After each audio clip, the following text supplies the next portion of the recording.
Começa agora mais um programa Saúde e Bem-Estar, aqui pela TV Gran Dourados, a TV da família douradense. E no programa de hoje, nós vamos falar sobre um importante órgão que nós temos no nosso corpo, o coração. Você cuida bem do seu? Sabe o que é necessário para que ele funcione bem e tenha vida saudável e viva muitos anos? Hoje teremos a participação do cardiologista Matheus Krauser, ele que além de cardiologista também é ecocardiografista, formado pela USP em São Paulo. Então não saia daí porque eu vou para um rápido intervalo, mas antes vamos conhecer os nossos apoiadores.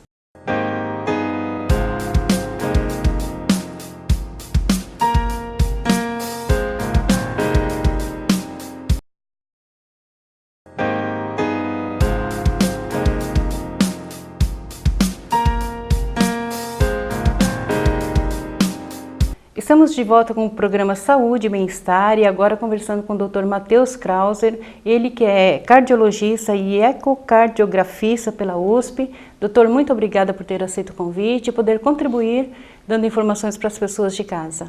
Eu que agradeço o convite, Roseli, a oportunidade de estar esclarecendo, tirando dúvidas da população a respeito de coração, infarto e mais doenças cardiovasculares. Tá certo. Só para a gente deixar as pessoas que estão em casa assim, um pouco inteiradas de quem é Matheus Krauser, né? Eu falei já que você fez especialização na USP de ecocardiografia, é isso, né? Isso. E cardiologia, né? Mas conta um pouco sobre a sua carreira médica e também acadêmica. Eu sou natural do Espírito Santo, a minha família é toda de lá, eu fiz a faculdade, toda a formação de ensino médio. Aí eu fui fazer a residência médica em São Paulo, né, lá no INCOR, né, que é o Instituto de Cardiologia, Instituto do Coração da USP, e lá eu conheci a minha esposa, ela fez faculdade aqui em Dourados, teve a oportunidade de vir trabalhar e eu vim com ela, e acabei me inserindo aqui no Hospital do Coração, e a cidade tem me abraçado, eu estou muito feliz aqui, e só tenho a agradecer a essa cidade mãe. Tá certo, e é uma cidade boa, muito receptiva, né? As pessoas que vêm de fora sempre comentam que gostam da cidade pela recepção que tem sempre quando vêm de fora. Sim, é uma cidade grande, porém tem muito clima de cidade pequena, interiorana, as pessoas são bem receptivas e muito amáveis, eu me senti muito bem acolhido aqui na cidade. Que bom que você continue se sentindo assim. Mas, Matheus, vamos falar então sobre as doenças, né, que acometem as pessoas agora no período do inverno. Não sei se é verdade ou mito que no inverno a tendência das pessoas terem infarto é maior. Isso é verdade? Sim, isso é verdade. No inverno, né, como a temperatura é menor, ocorre vasoconstricção. O que é isso? As artérias, elas diminuem o calibre dela, acabam ficando encolhidas pela resposta adrenérgica ao frio, né? Liberação de adrenalina, as artérias ficam mais estreitas, consequentemente aumenta a pressão e em virtude disso, sobrecarrega um pouco mais o coração, aumenta as taxas de infarto, né? Estudos epidemiológicos, estudos populacionais que observam as taxas de infarto evidenciam esse aumento substancial e a gente consegue perceber isso na prática no hospital, que aumenta o índice de cateterismos e por isso nós devemos tomar mais cuidado na época do frio. Mas qualquer pessoa está no risco de ter uma situação dessa ou é pessoas que já vêm de um histórico familiar? Então, risco todo mundo tem, só que a gente aumenta o risco à medida que a pessoa tem mais doenças. Eu costumo falar para os pacientes entenderem, quando você vai dirigir um carro, se você dirigir o carro de forma imprudente, a chance de você bater é uma. Porém, se você dirigir o carro de maneira imprudente, alcoolizado, já vai aumentando as chances. A mesma coisa é o coração. Se você tem pressão alta, você já está sobre risco. Porventura, se você tiver pressão alta, diabetes, colesterol, história familiar na família de infarto, de doença coronariana, que é o que a gente chama, essas chances vão aumentando. Então essas pessoas que já têm doenças, elas estão sob um risco maior e, portanto, elas têm que tomar mais cuidado para não desenvolver um infarto, uma angina, né, que é o precursor do infarto. E a gente sempre ouve falar de angina, de arritmia, disritmia, não sei nem se estou falando a palavra correta. Qual a diferença, doutor, disso tudo? Então, cada palavra dessa é uma entidade diferente. Disritmia e arritmia é mais etimologia, né? Assim, é português. Até o termo correto seria disritmia, porque seria alteração do ritmo, né? Arritmias, a ausência, né, de ritmo, é um termo meio popularizado, que é muito utilizado corriqueiramente, só que vai dizer a mesma coisa. São doenças que você tem alteração do ritmo cardíaco. Dentre elas tem várias, né? Elas são doenças geralmente que trazem muito desconforto para o paciente, mas que a gente pode controlar com medicação, né? E às vezes até por ablação, que é um procedimento que a gente é possível passar um catéter pela perna, que vai lá dentro do coração, semelhante ao cateterismo, né? E você consegue mapear o foco da arritmia, algum foco do coração ali que esteja disparando e estimulando para poder entrar, estimulando o sistema elétrico do coração para poder entrar numa arritmia, você pode queimar, né? Geralmente são doenças bem incontroláveis, na maioria das vezes. Já a angina, ela vem de outra área do coração. De outra vertente. Outra vertente, né? A gente imagina o coração como se fosse um carro, né? Você tem a parte elétrica, a mecânica. Então, essas arritmias, elas são da parte elétrica do coração, né? Certo. Agora, se a pessoa tiver alguma obstrução em alguma artéria do coração, né? Aí nós iremos para a parte hidráulica, né? Entre aspas, vamos dizer assim. Que aí que pode evoluir com angina e infarto. Angina nada mais é do que uma forma de dizer dor no peito, né? Aí nós temos vários tipos de angina. A pessoa pode ter uma angina instável e pode ter um infarto. A diferença é que uma angina, você não tem, você obstrui, né? Tem uma placa obstruindo a artéria do coração e atrapalha a passagem de sangue, o fluxo até ao músculo cardíaco, né? Quando você tem uma angina, você só tem esse sofrimento do coração. O infarto é quando você obstrui e você morre um pedaço do coração, né? E isso é mais grave e pode evoluir com complicações mais sérias. E para prevenir tudo isso, o ideal é que a pessoa tenha uma alimentação saudável, que faça exercício, né, doutor? Com certeza, é importante. Alimentação saudável, exercícios físicos, né? Que tudo isso acabam contribuindo para poder baixar os índices de colesterol, de glicemia, né? E na medicina, tudo que a gente faz é baseado em estudos, né? Você pega um grupo de pessoas, submete ela a um tipo de alimentação e outro grupo de pessoas submete a alimentação habitual, né? E hoje a gente sabe que algumas dietas, como por exemplo a dieta do Mediterrâneo, que é muito divulgada por aí, ela diminui a chance da pessoa de ter infarto. E o que essa dieta ela é baseada? Da alimentação do Mediterrâneo é rica em peixes, né, do tipo salmão, que são ricos em ômega 3, ômega 6, castanhas, azeite de oliva. Agora lembrar que tudo com moderação. Castanhas também contém gordura, né? Então 3, 4 castanhas por dia. Agora uma situação que é engraçada, que muitas pessoas falam, Roseli, e teve um estudo algum tempo atrás, que é muito divulgado por aí, a respeito do vinho, que uma taça de vinho, ela previne a pessoa de ter infarto. Muito bem, eu acho que até é bom esclarecer que assim, o pesquisador que fez essa pesquisa, o Dr. Deepak Das, agora ele até já está morto. Porém, essa pesquisa foi evidenciado fraude, né? Ele foi preso, então a gente não sabe ainda a respeito do benefício do vinho. Que se ele faz bem, a gente não sabe, mas que pode fazer mal sim. O álcool, ele é tóxico para o coração, né? E pode aumentar inclusive a pressão. Então, assim, se quiser tomar o vinho, não pelo fato dele fazer bem, né? Muito pelo contrário, assim, o álcool ele pode fazer mal. E na verdade não está nada comprovado que o álcool possa trazer algum benefício para o coração, conforme você mesmo disse. Agora, outra situação também, que a gente ouviu por muito tempo falar, que o ovo era causava muito colesterol nas pessoas, né? E hoje a gente já vê que outros estudos já dizem o contrário.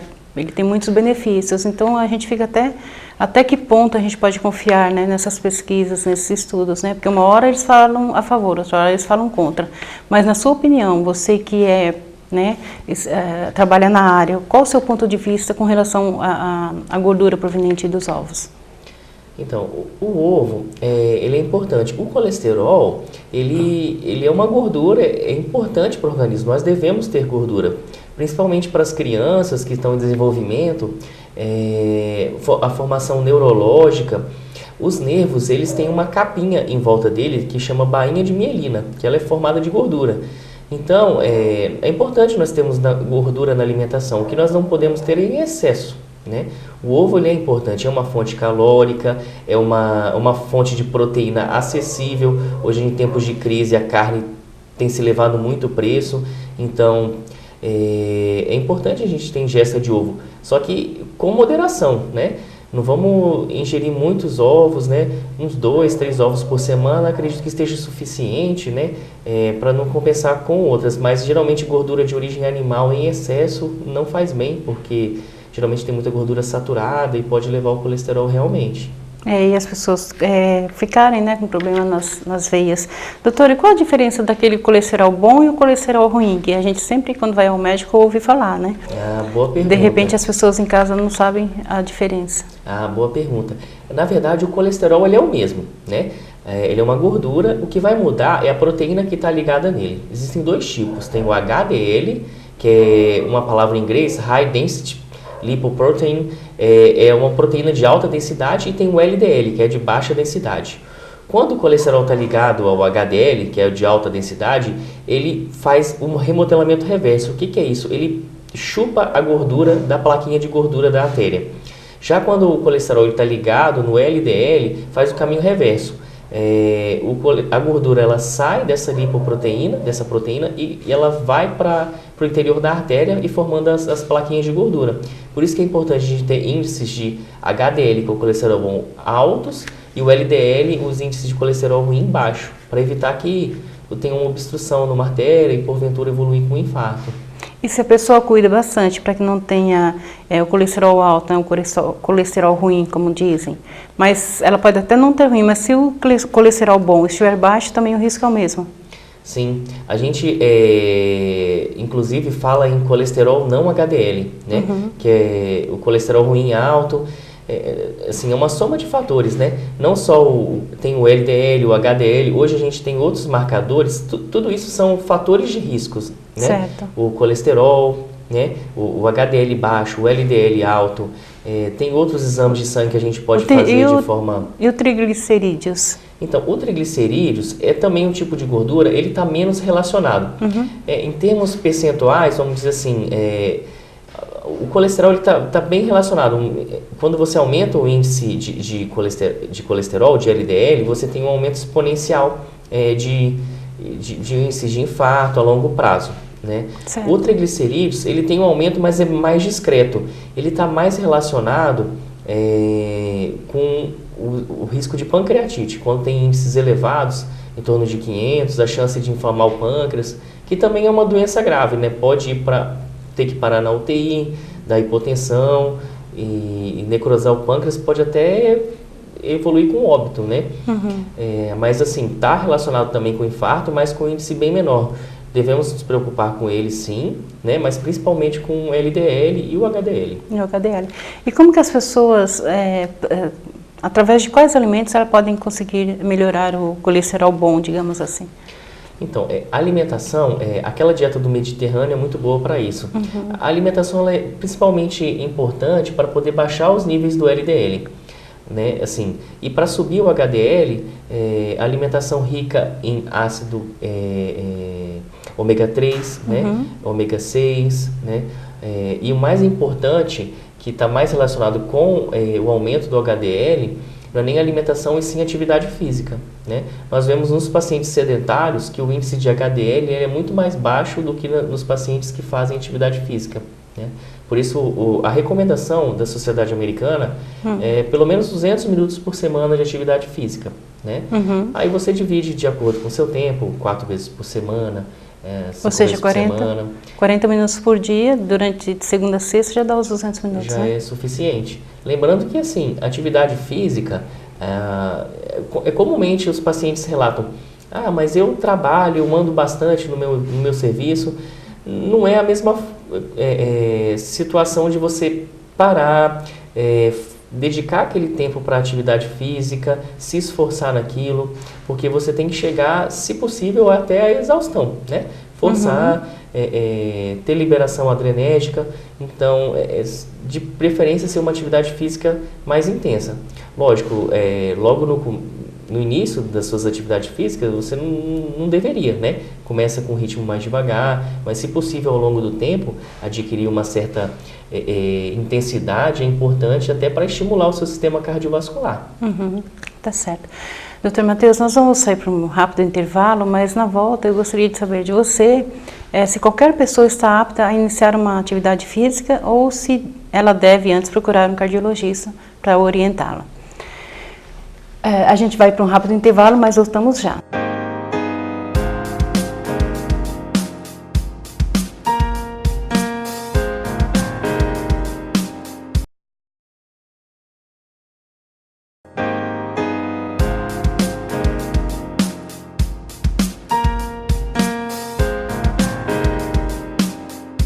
E de volta com o programa Saúde e Bem-Estar, conversando com o Dr. Matheus Krauser, falando sobre problemas do coração e sobre também a saúde desse importante órgão que nós temos. E agora a gente vai falar também sobre a importância da atividade física e como qualquer pessoa pode fazer essa atividade. Doutor, essa foi a pergunta que eu queria te fazer. Por exemplo, uma pessoa que está numa faixa etária mais avançada, é indicado ela fazer uma atividade física sem o conhecimento do médico ou o ideal seria passar por um especialista? Ótima pergunta. Isso tem ficado muito em voga ultimamente, inclusive as academias não estão permitindo mais as pessoas fazerem atividade física, pelo menos moderada, sem ter uma avaliação médica. Hoje em dia a gente sabe que existem muitas doenças genéticas que podem evoluir com parada cardíaca. O sintoma, a pessoa nunca teve nada, vai fazer um esforço físico, o sintoma é morte súbita. A gente viu alguns exemplos de jogadores de futebol, teve um caso do Serginho, do jogador de São Caetano, que faleceu dentro de campo. Então, nada substitui a avaliação médica. É importante, porque às vezes a pessoa não tem sintoma. Então, a história clínica, saber se tem história de doenças cardíacas na família, a presença de pressão alta, de diabetes, tudo isso vai aumentando a chance da pessoa ter alguma doença cardíaca ou não. E, consequentemente, devemos fazer alguns exames básicos. Se tiver alteração, podemos partir para exames mais avançados, mas uma avaliação clínica, um eletrocardiograma, um exame físico bem feito, a gente já consegue afastar grande parte dessas doenças, podendo liberar para fazer atividade física, né? Se não tiver nenhuma dessas doenças que podem evoluir para morte súbita, que são na verdade doenças raras, né? Mas que podem acontecer, as pessoas devem fazer atividade física. Inclusive, quem já teve o infarto, né? Assim, o infarto, você tem uma necrose miocárdica, né? Uma morte de um pedaço do coração, né? Então, essas pessoas têm que fazer reabilitação cardíaca. Então, a atividade física é essencial. Hoje a gente sabe que as pessoas pós-infarto que praticam atividade física vivem mais e melhor do que quem não faz, do que são sedentárias. Lógico, tudo isso acompanhado por um médico e por um educador físico. Certo, e isso é uma verdade porque eu conheço uma pessoa bem próxima da minha família, teve um infarto aos 50 anos. E a partir daí ela fez, né, passou por uma cirurgia, mas sempre continuou tendo problemas de outros eixos que começaram a entupir. E fez várias vezes angioplastia, cateterismo, só que ela pratica atividade física todos os dias, anda 1 hora. A pessoa teve um infarto com 50 anos e hoje ela tem 87. E o médico disse que o coração dela, os músculos, é como se fosse de uma criança, de tão forte que são. Para você ver, né, fazendo atividade física, você estimula o coração a criar artérias que a gente chama de colaterais, né? Obstrui uma artéria, mas o próprio organismo entende que tem uma obstrução e cria essas derivações laterais. Então, ajudam a impedir que tenha morte do músculo cardíaco, né? E preservando o músculo que é o principal. Quando você tem morte de um pedaço do músculo cardíaco, a sobrevida do paciente diminui muito e a qualidade de vida também, né? Então, além dos sintomas, né? A atividade física você tem liberação de endorfinas, são hormônios que dão uma sensação de bem-estar, né? Quando você pratica atividade física intensa, né? Você chega em casa, você toma um banho, você deita, tem até um sono mais tranquilo, né? É verdade. Relaxa bastante. Doutor, e quais são os sintomas assim que a pessoa pode imaginar que ela precisaria procurar um cardiologista? Não que ela esteja tendo um infarto, mas que alguma coisa está incomodando, se é coração ou não. Então, quais são os sintomas dessas doenças do coração? Então, o que nós devemos ficar atentos, né? Principalmente dor torácica, né? Dor no peito. Por isso que é importante uma avaliação médica. Se o paciente tem dor no peito, nem sempre é o coração, né? Nós temos o músculo da parede torácica, o esôfago, né? Mas dor no peito é um sintoma que chama a atenção, que deve ser avaliada, né? E geralmente assusta, né? O paciente com dor no peito não fica em casa não, né? Ele procura o médico, né? Mas dor no peito, falta de ar, é o que a gente chama de dispneia. Às vezes paciente idoso, diabético, só uma falta de ar, assim, relata falta de ar. Você vai fazer os exames, tem elevação das enzimas cardíacas, você dá o diagnóstico de infarto, o sintoma às vezes é falta de ar. Então, temos que ficar atentos com principalmente esses dois sintomas. E às vezes as arritmias, né, alterações do ritmo, o paciente sente o coração disparar, né, batedeira, às vezes sintomas de desmaio, né, síncope, né. Esses são os principais sintomas das doenças cardíacas que nós devemos procurar um especialista. Certo. E a partir de qual idade que a pessoa deve se preocupar em procurar um cardiologista para fazer uma avaliação? Se não estivesse sentindo nada, né, é bom pelo menos a partir dos 30 anos fazer uma avaliação inicial, né, exames de sangue para avaliar os níveis de colesterol, glicemia, fazer um eletrocardiograma e de acordo com a avaliação clínica do cardiologista, ver a necessidade de exames complementares, como o ecocardiograma, o teste de esforço, a famosa esteira, né? Certo. Agora, pacientes abaixo de 30 anos, a não ser que tiver história na família, né? Alguma outra doença, né? Que possa estar acometendo o coração, e individualizar cada caso, né? Hoje a gente tem visto, às vezes, paciente abaixo de 30 anos com infarto, com artérias entupidas. Nós estamos na geração do fast food, da alimentação gordurosa, refrigerante, do videogame, né? Na nossa vida sedentária. Nossa infância, eu jogava peão, jogava pipa, né? Hoje as crianças querem ficar na frente do Xbox, né? É verdade. Então, mudou muito o estilo de vida. Então, isso culminou antecedendo as doenças, né?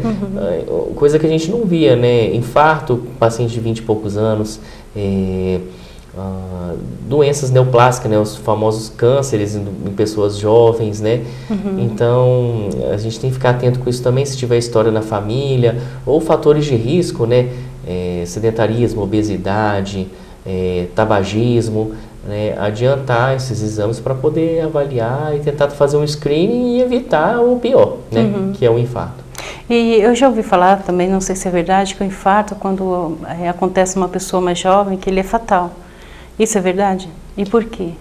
Na verdade, assim, o mais jovem é difícil, isso é uma questão de sorte, porque a gente tem 3 artérias no coração, né, que saem da aorta para elevar sangue, né? E o infarto ocorre porque alguma delas obstrui, né? E fecha e dá impede a passagem de fluxo de sangue. Uma delas é a principal, que é a chamada artéria descendente anterior. Quando acontece nela, é mais grave e o sintoma pode ser morte súbita. Mas às vezes a pessoa tem mais sorte e o infarto ocorre na artéria coronária direita ou numa artéria de menor calibre, né? Então vai muito de sorte, assim, não tem nenhum estudo mostrando, assim, algum fator de risco que possa evoluir a uma artéria principal ou uma secundária. Então, a respeito de idade, tende o infarto a ser mais grave em pacientes idosos, porque geralmente os idosos eles têm outras doenças, doença pulmonar, doença renal. Então, geralmente, nesses casos, o infarto ele é mais grave. Mas a medicina tem evoluído bastante e a mortalidade por infarto caiu muito. Hoje em dia, o índice de morte por infarto é em torno de 6, 7%. O índice é baixo. Com o desenvolvimento do cateterismo, da angioplastia, né? Hoje em dia tem técnicas cada vez melhores, profissionais cada vez mais habilitados para realizar o procedimento, e a tendência é diminuir cada vez mais. E na verdade, não sei se na sua época, Matheus, foi assim, mas quando eu era bem criança, eu lembro que as pessoas que morriam, o comentário era, morreu de repente, né? Então não era nem por câncer, não era por acidente, mas o maior índice, pelo menos que eu me lembro na minha infância, era isso. E essa causa, de repente, na verdade, era um infarto, né, que as pessoas tinham. Sim, a principal causa de morte no Brasil e no mundo são as doenças cardiovasculares, né? Tá chegando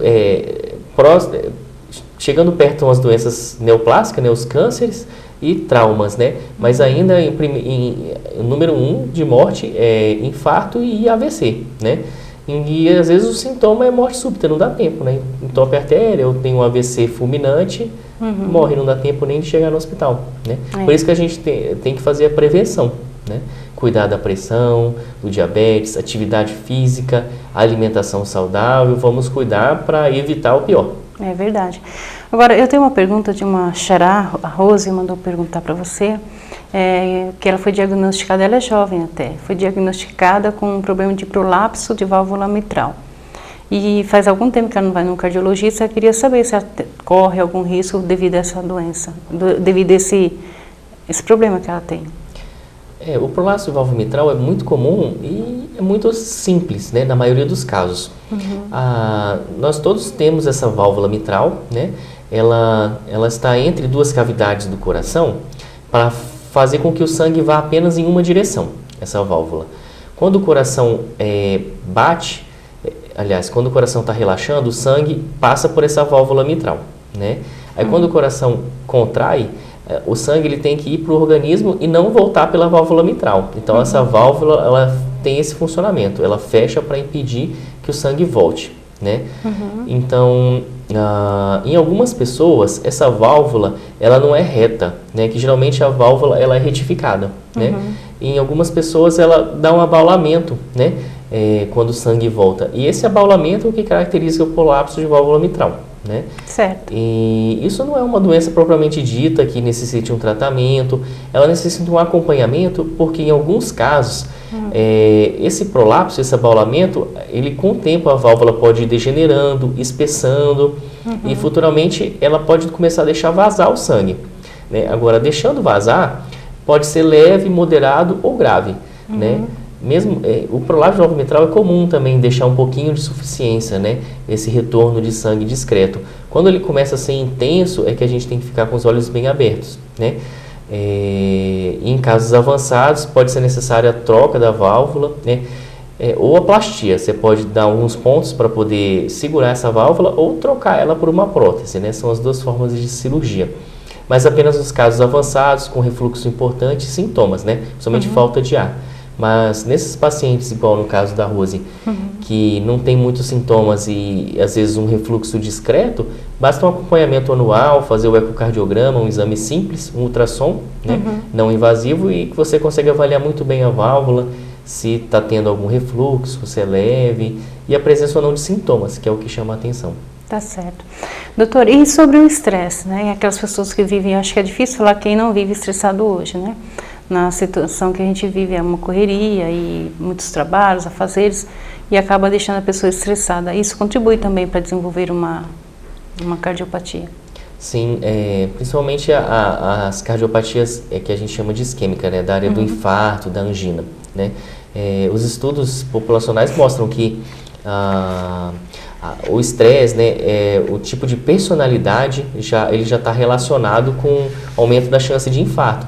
Sem contar que as pessoas estressadas, elas são mais sedentárias, né? Às vezes não se alimentam direito, então acaba sendo uma bola de neve, né? Certo. Então nós temos que combater o estresse. A própria atividade física, ela ajuda a melhorar isso daí, com a liberação de endorfinas. E a gente, fazendo atividade física, tem uma melhora substancial no estresse, né?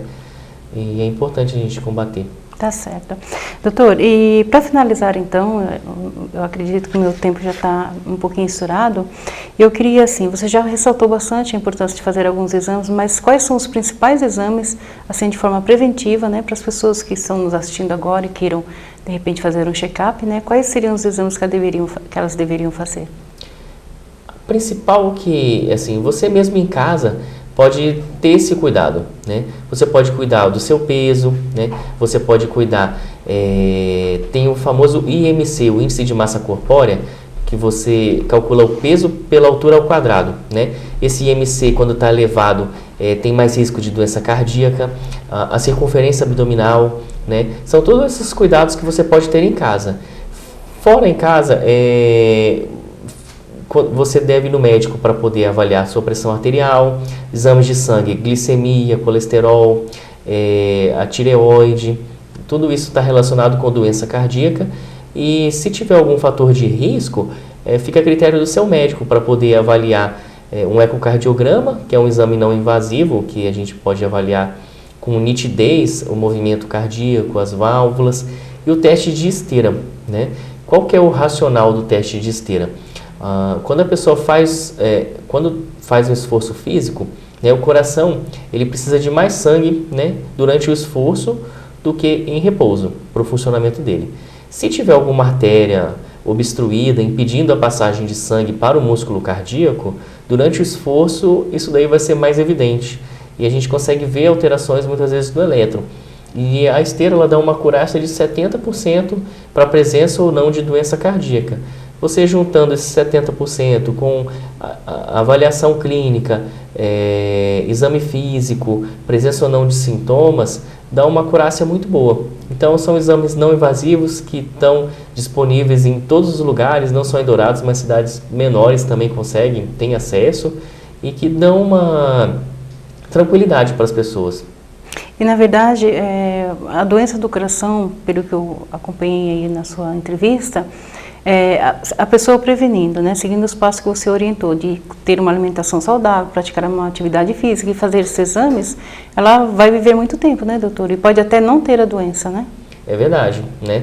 Quem ama, cuida, né? Uhum. Então, nós devemos amar o nosso coração e cuidar dele, né?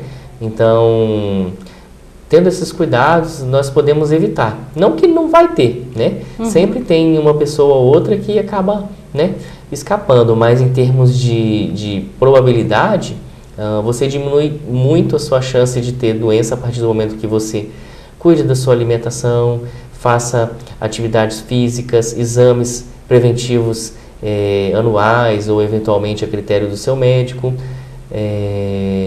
Todos esses cuidados que estão bastante divulgados aí na mídia. Principalmente a alimentação, né? Principalmente a alimentação. Tá certo. Matheus, nós vamos ficando por aqui com o nosso programa, mas eu agradeço muito a sua participação, você contribuiu bastante para esclarecer dúvidas, né, das pessoas que estão nos assistindo, e eu deixo o convite para você voltar numa outra oportunidade para a gente falar um pouco mais sobre esse importante órgão que nós temos, que é o coração. Eu agradeço o convite e fico lisonjeado, e vamos ter novas oportunidades para poder esclarecer a população e ajudar no que for possível. Tá certo. E o nosso programa vai ficando por aqui. Eu agradeço a sua audiência, a sua companhia de todos os dias. Fiquem todos com Deus e até o nosso próximo encontro.